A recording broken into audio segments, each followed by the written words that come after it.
Entonces necesitamos saber dónde la derivada es positiva. Bueno, en nuestro gráfico, claramente, si esta es la gráfica de la función derivada, yo puedo decir que la derivada será positiva en este tramo de aquí, aquel tramo que está por encima del eje X, o sea, en todo este tramo, ¿no es cierto? Bien, ¿cuál es el dominio abierto de este tramo? Pues desde 1,5 abierto hasta más infinito. Entonces,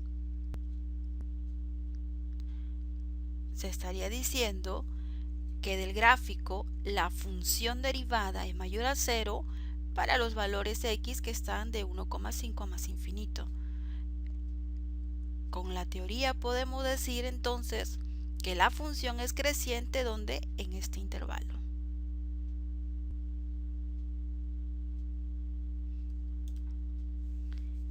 Bueno, entonces con ello estaríamos diciendo que la afirmación de Juan es totalmente incorrecta.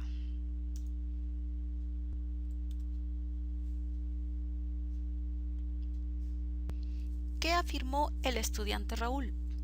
Él dijo que la gráfica de la función f es cóncava hacia abajo en el intervalo abierto de menos infinito a 1. Bueno, aquí también a veces se suele cometer el error y decir, ¿no?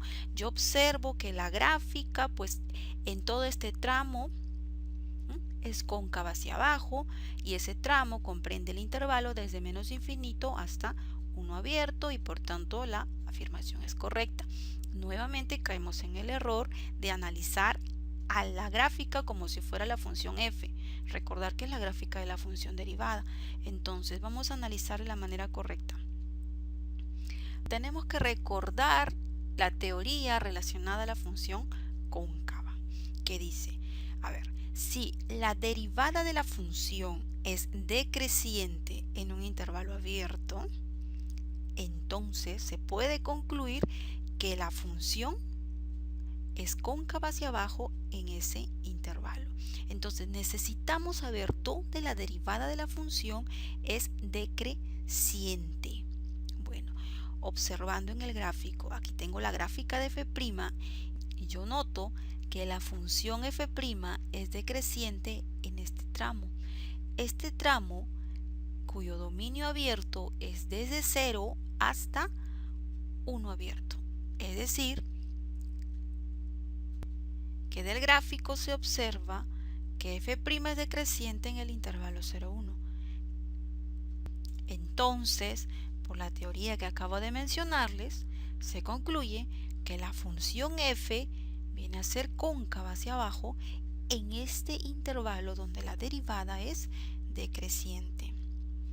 Bueno, y con ello estaríamos diciendo que la afirmación de Raúl es totalmente incorrecta.